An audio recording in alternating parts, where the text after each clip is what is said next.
Hey guys, here I am again. This is my first lecture. I'm really excited to give it. It's on psychology. And so before I get into anything, when I talk about psychology, area called entomology. Etymology. Entomology is bug science. Etymology is the study of the origin of words and phrases, like the whole 9 yards. I used to think that came from football, and why isn't it the whole 10 yards? But really, it comes from the military because I think it was on the big battleships when you laid out the ammo, it was 9 yards, and so if you gave them the whole 9 yards, then it made sense in those terms. So when I come to this word psychology, if I break it in half, if my little thing works here good, ology means the study of something. Psychology, sociology, biology, we have all these ologies. So that's pretty easy. Where I really want to start today is with this first part. The study of what? The study of psych. But what is psych? We use the words like psycho, psyched out, this, that, and the other. But where psych is the goddess Psyche. Okay, so I'm going to get into her, but she wasn't always a goddess. And so here's the story, or my shorthand version of the story. Okay, so Psyche was a really, really pretty lady. And so people would come from miles around just to gaze upon her, gorgeousness, whatever. So this is great for Psyche, but one of the people that didn't like it was Aphrodite right over here. She's the goddess of love. By the way, you don't have to know this whole story for the test. Okay, so she kind of getting butt hurt because Psyche's getting all this attention down here on Earth, and Psyche's just a mere human, and she's the goddess of love, and she has her own temple, etc. Okay, so she conspires to do something to Psyche. So we got a girl fight going on. Are y'all with me so far? I hope so. Okay, so she sends her son. I think I have him on here. Yeah, Eros. Eros is also known as Cupid, down to Earth to cast a spell on Psyche. Well, what happens is as soon as he gets down to Earth, he takes one look at her and he goes, "Oh my God, that lady is so pretty," and he falls in love with her kind of. So he kind of starts having this affair with her, but only at night and in the dark, so she can't really tell who he is. But one day, she goes in with a light to, try to find out what he looks like, and he's like, "Oh my God, I've been exposed," and he runs off. Now she's heartbroken. She doesn't know what to do. I hope y'all are with me so far. I wish we were in class. Okay, so what does she do? She goes to the Temple of Love and she asks Aphrodite, "Can you help me? Because this, my love of my life has run off." She goes, "Oh yeah, I'm gonna help you, all right." Now she's even madder because she knows her son didn't do the job. Okay, so she's mad at her and wants to go find Eros, if you're with me.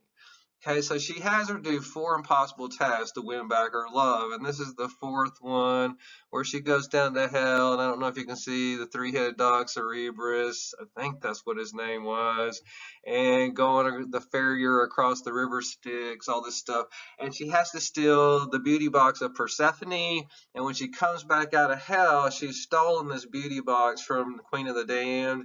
I don't want to go Matrix 2, but that's like Monica Bellucci on the Matrix 2. She's the Queen of the Damned. But when she steals the beauty box or whatever, she faints. And it seems like she's going to die, but Zeus himself comes off of Mount Olympus. I'm thinking, hopefully I'm doing the right thing here. And revives her. And at this point, he revives her, and she is the goddess of the soul. As far as the test goes, this is the only thing you need to know is this is the origin of the word psych. And so psychology, the study of the soul, the study of the soul. I don't know. Do y'all believe y'all have a soul? Because y'all are talking to the wrong person. I've done way too much tripping, and yes, I said it, way too much acid, molly, ketamine, every single thing. I know that I have a soul. I don't care what religion you practice, I just know that I have a soul. The other thing I'm most certain of is I'm trapped in this thing. Like it's my body, besides ketamine, where you do have an out of body experience, it's like I just want to get out of here, you know what I mean? And so one day the Grim Reaper is coming. I love the Grim Reaper. I can't wait to die. People think that's crazy, but I have a big ass Grim Reaper tattooed on my forearm. I've had it for years. Have all kinds of Grim Reapers around me because he's the angel of emancipation that's going to loose me from this mortal coil, and I'm going to fly away. So anyway, that gives you an idea of how crazy Tim is. So here we go. Psychology. It's not really the study of the soul. I'll get into that in introduction part 2. You'll see that in next lecture, but I'll get into something else today. What I really about today is you. This is why I'm excited about this lecture. I want to talk about you because I think more than any other class you take in college, psychology is about you. You're a Homo sapien. You incarnated on planet Earth. And it's like psychology is about everything that people can experience, feel, do, all these different things, normal and abnormal. And so it's the study of who you are. It's almost like a user's manual, if I can get my pen on here, for being a Homo sapien. And so in this study of you, I'm going to talk about 2 lessons today, and hopefully I can do a good job because this computer medium is driving me crazy. Okay, so lesson number 1 that I teach, because I don't know it, is that you have worth.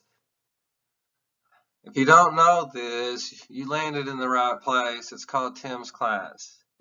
You have worth. I don't want to start crying yet, but we'll see how I do today.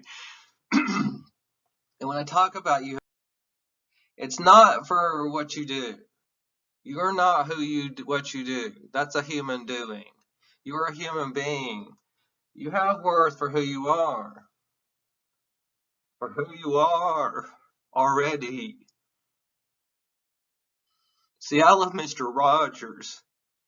And he says you don't ever have to do anything sensational for people to love you. But see, I don't believe that because I grew up with a different belief that says you've got to be bigger and stronger and richer and better, and then people will love you. Do you know what I'm talking about right now? And so if you haven't watched one of these 2 movies, you need to go watch one of these 2 movies because it has everything to do about worth. Because I struggle with worth, if you can't tell, from a place where I thought something was wrong with me. And I'm here to say that there's something real right about you, extremely right about you. And if you believe in God like I do, that God didn't have this moment where he has an oh shit moment. I made Tim, oh shit, I fucked up, Tim, I'm sorry. There's something really wrong with you. It's like, that's not the way it works. And if you struggle with worth and you think there's something wrong with you, you came to the right place. And I wish you were in my class right now because you came to the right place. Because I do. And I'm here to tell you, listen, that maybe there's something wrong with the environment that you're in. And not so much something wrong with you. Like the place where you grew up. Do you know what I'm talking about right now? It's like maybe there's just something wrong with that place and not really something so wrong with you. It's kind of like here. If I grow up in this dirty fishbowl over here in this toxic environment, then I'll start thinking there's something wrong with me because I feel bad and icky. But if I can take this fish over and put it in a healthy environment, then that fish will start to understand that there was something wrong with that water.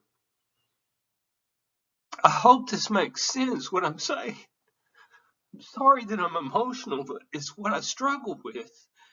And so, anyway, if you put that fish back here, then it's always going to go, man, there's going to be places that you run into, toxic environments, and you'll start to think again and trick yourself into thinking again that there's something wrong with you, and there's not.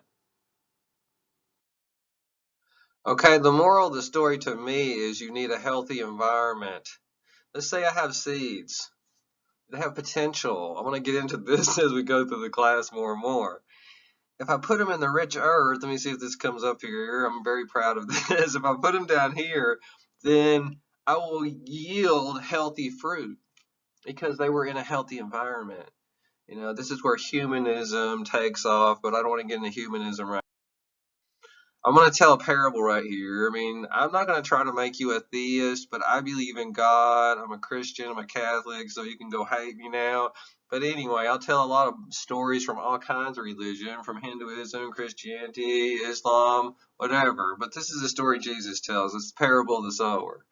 You don't have to remember it, but I love it. There was a farmer. He went to sow seeds. Used to, you just get a handful of seeds, you kind of just toss them out there. So as he tossed out the seeds, some landed onto the stony earth down here, and they were, quickly eaten up by the birds. And some landed onto the rocks, and then the sun scorched those. And some it landed into the thorns, and it was choked out. And some did land upon the good earth, and it yielded fruit. Now, the seed is really about the word, but it could be about people too. And so I always think about, if you in the right environment, you're going to thrive, but it's not just about you, it's about stewardship and what you give away. I get into the Okay, but let's just take Jesus' story a little bit further. We could have all kinds of seeds and all kinds of earth, and it's a perfect match for the kind of seeds you are. I'm in the desert almost every day. I was just there yesterday. And so I'm around saguaros. I was just looking at them yesterday too. And a saguaro is not good or bad. It thrives in the desert. It thrives when it's like, very, very hot. But if I take it up to Flagstaff, it ain't going to thrive. There's nothing wrong with the Saguaro. It's in the wrong place. I don't know if you've driven up to Flagstaff, but you know the point, right before sunset point, wherever that last, Saguaro is? Yeah, it's like it's the elevation, the conditions change where it's not optimal for the Saguaro. But if I take an alpine tree from up in Flagstaff and bring it down here to Phoenix, it ain't going to do good. It's in the wrong fucking place. So maybe there's not something wrong with you. This is my message to you. If you're struggling, there's something wrong with where you're planted. And you're not going to be there forever. So think about it this way. If you're in this little bucket over here and you're around people that are keeping you small and telling them there's something wrong with you, I'm sorry, but fuck those people. You need to go to a different environment where you can thrive and be around different kind of people. You need to transplant yourself. Now, you might be in a good environment right now. The other person I love, you can hate me right now, is Joel Osteen. But he says if you take an acorn and put it in a 5-gallon bucket, it will limit the potential of that acorn. But if you go throw it into the forest, it's going to get huge. The tree's going to get huge. Same thing with certain animals. You will thrive given the right environment. This is one of my favorite movies, but one of the reasons I'm a teacher is Stand and Deliver, because the teacher, I think his name is Hector, but I could be wrong about that. Oh, maybe it was Jaime, I can't remember. But anyway, he says students will rise to the level of the expectations set by their parents and teachers. Fuck that, I can't be good enough. I can't be big enough. I'm just going to SEC. I'm not playing that game. You need to expand your horizons. That's why I'm here coming into your life. It ain't no random fucking thing that I came and showed up in your life. Okay, so here's my guy right here. He says, I think that those who try to make you feel less than who you are, that's the greatest kind of evil out there in the world. Fuck this shit. Okay, so my first lesson was self-worth. Sometimes you have to leave those people. And sometimes when you're leaving those people that mistreated you, oh my God, this is hard to read. That day is when you stood up for yourself and said, I deserve much better than this. I'm worth more than this. And that's the day that you can stand and say, you have worth. Okay, lesson number 2 for today, and then we'll be done. You have a purpose. And this, I have this quote from Mark Twain. The 2 most important days in your life are number 1, the day you're born, and number 2, the day I'm here to talk about, why you're here on planet Earth.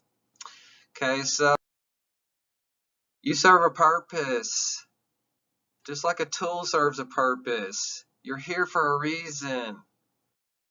And when I think about this word serve, are you called to serve? Because you're talking to the wrong person. I'm called to serve. And whether that comes from a religious standpoint or a military standpoint, are you called to serve? You could serve yourself. I live in Scottsdale, Arizona, the capital of serving yourself. Every time I try to serve myself, buy a bunch of stuff, this, that, and the other. I was lucky to pay off a lot of my debt because my grandmother passed away, and then I bought all this stuff, and it didn't make me happy. It's like, so stuff doesn't make me happy. This is what drugs taught me. The more I put in my body, I can't get enough in there. I want to OD. I'm not kidding either. So if I make a money nest, there's this illusion. I just get enough money around me and just stuff. And that's the purpose of life. Just buy a bunch of stuff and serve yourself until you croak and try to have a good time along the way. Don't most people live their life like that, kind of? Maybe. I'm here to serve others. This is why I hate being stuck in my house, because it's the serve Tim game. Fuck that shit. I'm here to serve other people. Serve you. I'm your servant. And so serving comes from the fruit. And so that's where the fruit comes in from the previous analogy that you're talking about. But every time Tim serves himself, it's like, I'm just going to stay home all day and get high, play video games. It's like, I feel like shit. But if I go up to church and I walk old ladies to the car and do this, that, and the other, it's like, I feel great. You know what I mean? And so hell is when I do things for me, and heaven is when I do things for other people. And so I don't know this way, but life is about giving, not getting. It's not about what Tim getteth. It's about what Tim giveth. And I don't know, hopefully I don't start crying again, but I love this book. Do y'all know this book? Here I go. The Giving Tree. Damn. Oh, I want to be the giving tree. I want to give it all, and you can cut me down and make a canoe out of me. You just use every single bit of me, because I'm not here for Tim. I'm here for you. This is the prayer of St. Francis of Assisi most mornings. It sucks I haven't been able to go to daily mass, but I sit at the foot of St. Francis of Assisi and think about this part of the prayer. Stop looking for love and just be loving, Tim. Stop looking to be understood and go understand someone that's misunderstood. Turn it around. Flip the script. So when I serve, Tim is big on stewardship. You might not be a theist, but I think this whole I got saved and I'm just going to sit on my fat ass until I go to heaven, fuck that shit too. You know what I mean? It's like, no, that's the beginning. Matthew 25, get out there and clothe, the naked, feed the hungry, visit the sick, whatever. Do something to make the world better. You are the hands and feet of God. Okay, so anyway, this is a quote I really love about it. Life is God's gift to you. What you do with it is your gift back to God. That's the day for me, where I have a reckoning of my service here on planet. See, Martin Luther King says everybody can be great because everybody can serve. And you don't have to have a college degree to serve. You don't even have to make your subject and verb agree. You don't even have to read or write. You don't even have to have a high IQ. You don't have to. One thing is a heart full of grace and a soul generated by love. That's it. So when I'm talking about love, what I'm really talking about is what I call your heart chakra. I don't know if you believe in the chakras, but I always think that it's like my heart chakra's closed off. There's something wrong with it. It got broken. It's off. But when it gets on, I'm very good. I'm a very good, loving person. And this is about loving yourself. This is what my class will be about. I know it's a bad example, but I've been to the rave too many times on Molly. And she at least did one good thing for Tim. She let me love myself for a few hours, no matter what I had done or what I looked like. I didn't have to be bigger, stronger, richer, prettier, whatever it was. And then something magic happened. The script went outwards, and I started being loving to every single person around me. So this is the thing I want to teach you non-chemically, is that when you start to love yourself, instead of grabbing and needing love from other people, you become a fountain and start to give it out. And I don't care what prophet that you believe in, but the prophet that I come in the name of, that's what love is about. The Sacred Heart of Christ. That to me is your heart chakra, the same love that Buddha is about, the ocean of compassion, Kuan Yin. All of the great loving, masters have been this way, as they preach the same thing, that you are already divine and perfect, and that you need to love other people. I hope you like my lesson for today. Sorry I got so emotional, but in a way I'm not sorry. You know everything you need to know about Tim, so go out and watch Introduction Part 2. I'll see you next time.